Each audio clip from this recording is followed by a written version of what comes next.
Hello everyone. Have you ever thought, I want to have a large format camera? Well, I had the same idea, but instead of buying a super expensive one, I built one by myself. It wasn't easy, but after a lot of Googling and searching the internet and reading some books on the subject, I managed to do it. I will tell you in this video all about this camera, on how to use it, also how did I build it. Not in detail, but I'll give you a good overview of how I built it and what tools I used, what equipment I used, what materials you will be using to build this one, and also the price of this camera. So I will show you everything. I want to build a camera that looked as original as possible, camera that looked just like the 19th century box cameras. So there are no bellows. Instead of bellows, there's a box that slides into another box. I'll show you, it's very easy system. Just move the box in and out, although it's a bit stiff here, because you need to make sure that it has a light tight seal, and to achieve that, of course, there can't be too much space between the two boxes, so yeah, it's a bit stiff to slide around, but it does work. So I don't need a lock here at the bottom, because yeah, it will stay firm. I have a ground glass made of plastic, so it's very flimsy. I have a glass cut to size, but I didn't install it yet. Didn't have time. It's made out of plywood, as you can see. It's very easy. Actually, it's one of the most easiest cameras you can build. The traditional box camera, it also saves you from needing to build your own bellows. It really looks old-fashioned, but that's exactly what the kind of look that I try to achieve. Now I will show you how exactly it functions. So to slide it in and out, you just pull the camera. You can adjust the camera like so. It's a bit stiff, like I said, but it's okay. Now you can actually focus here on the ground glass. It's not glass, it's plastic, but still. So actually it's very easy. You can pull it out quite a lot. It's all blackened, so to avoid reflections from the light, it's very important. Inside also the camera is completely black.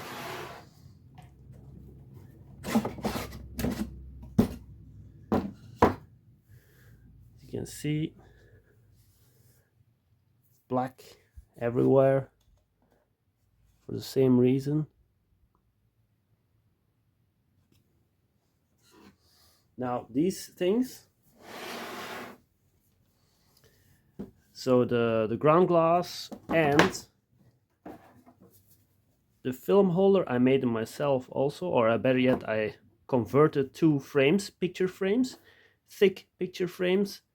So actually two little boxes.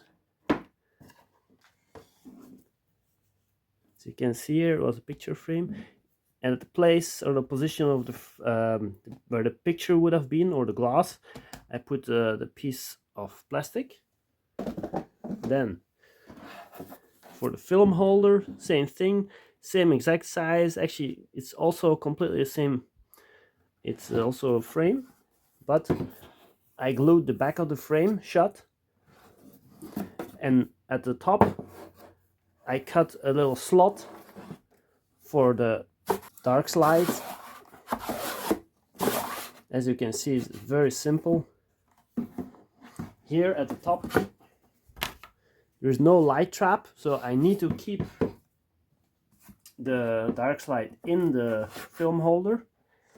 I normally have a little cut here, or a little line telling me when or how far I can pull it out, because if I pull it out too far, light will enter the camera.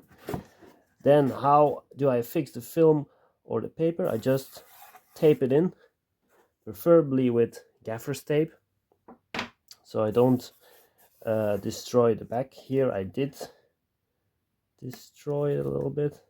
Wow, that's fine. So that's the film holder, ground glass. So after focusing here with the ground glass, you just put in the film holder like so, and then you can take your shutter,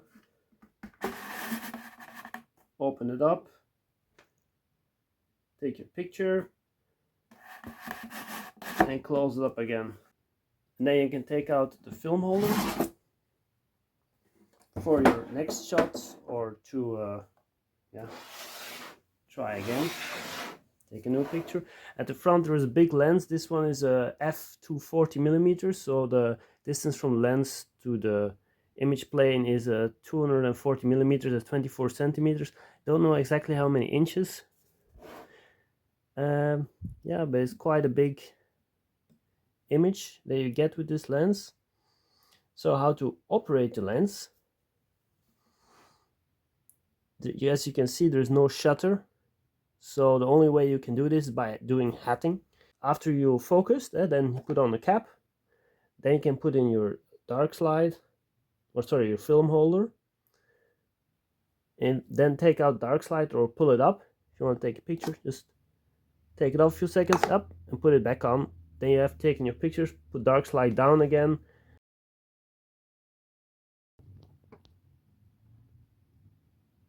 See, you can focus quite well with these flimsy plastic things, no problem. Not that hard to build one if you have some guidance, or yeah, if you know how to do it. For my opinion, I like it, I love it. I think it looks really old-fashioned.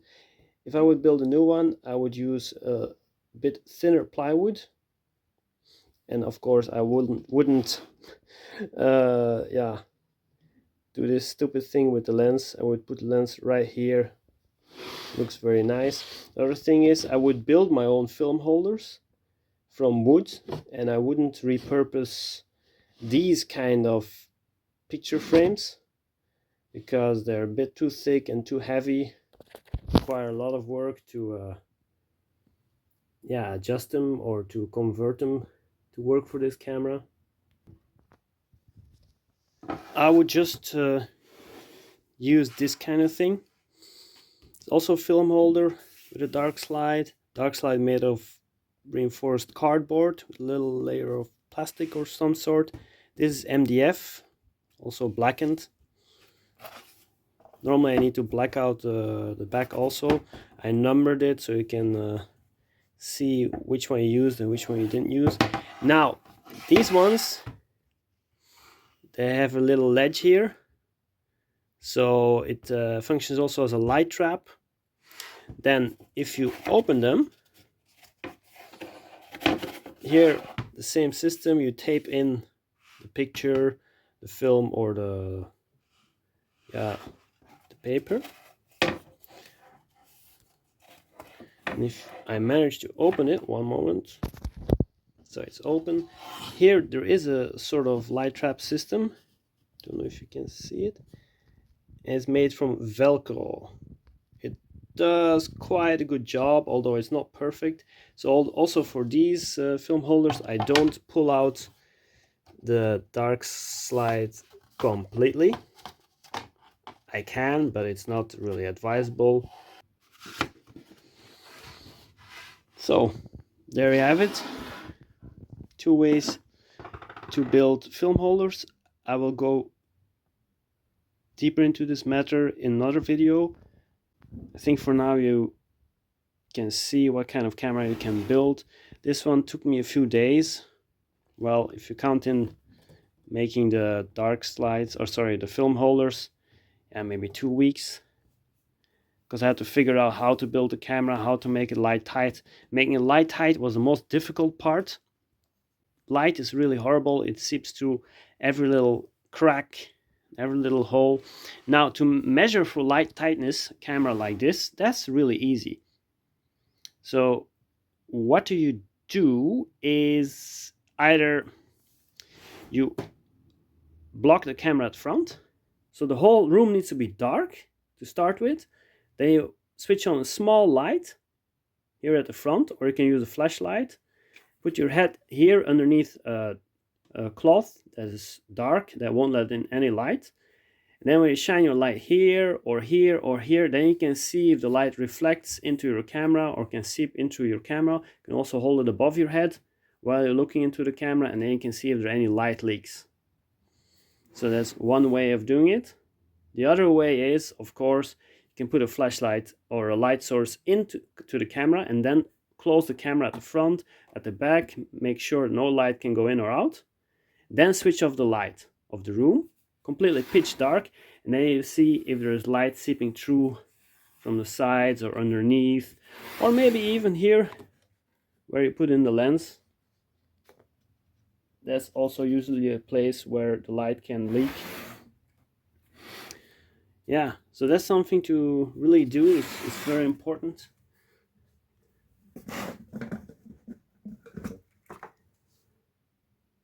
Just find the light leaks.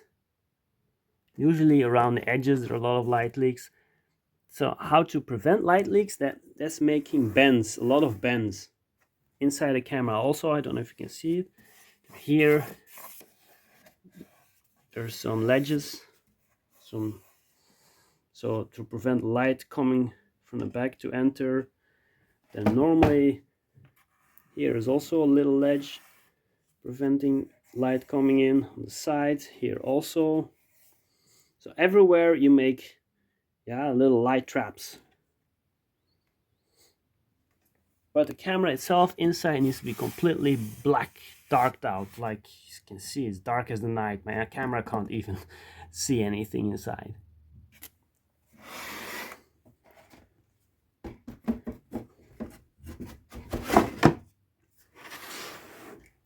To build this kind of camera, you need a lot of glue, wood glue, a lot of screws. See, this is glued and screwed just to make it a bit stronger. To tint the camera, to color the camera, I used sort of, it's a very dark substance they use to paint outdoor garden houses to, against molds and insects. Yeah, it gives it a very nice old-fashioned look and finish. Original idea was also to put some copper here and there, like these things, like so. But it's just like you want. You can just do whatever what you want with this camera. If you want to make it look old-fashioned, if you want to make it look modern, it's all a possibility. But it will look boxy, of course. If you're looking for a different kind of camera with bellows, I also built a few of those. Here it is. As you can see, here are the bellows. They're fully functional. Don't look at this. I tried my very best, but I failed. This also I need to change. This will be a 5x7 camera. But about the bellows, so yeah, I made them myself. They don't look too bad. They're fully functional. But they're really a pain in the ass to build. It takes a lot of your time. I mean, it's easy, very easy, but it's so fiddly and takes a lot of time. I mean, really a lot of time. They're just made out of paper and tape, black tape. That's it. I used a bit of tape that can stand a bit of water. So as you can see, they're quite strong. Really, nothing will happen to them. I think they will last a few years. No, I'm very happy with them. Still need to attach them. So, but this is another project I will show you guys later. Still building this one. It will be a field camera. You can fold the back up, so it will be quite small to carry around. To build this kind of cameras, it involves a lot of design work, taking measurements of the lens. Here also, see where the light leaks, the light traps, how to make the film holder, where to place the lens exactly, how to make lens board, blacking out the camera. Yeah. Now, very important thing, how much does something like this cost? Well, I would reckon it costed me, I think, a bit more than 100 euros just for the box here, the ground glass thing, and the film holder. I think is 100 euros. Yeah, that's not a lot. The lens itself maybe have cost me 80 to 100 euros in itself, because actually if you build your own large format camera, it's the lens, really. The lens that costs the most. It's really very expensive. You want to have a good clear lens without fungus, and a big lens, I might add, because you need a very, very big lens to cover the 8x10. Yeah, that's the most expensive thing that's on the camera. Also, maybe a few euros for screws, but yeah, if you have some lying around, that's fine. You can use them. Then maybe a Sharpie or some spray cans of paint, dark matte paint. That's what you will be using to do this. Maybe do some sanding.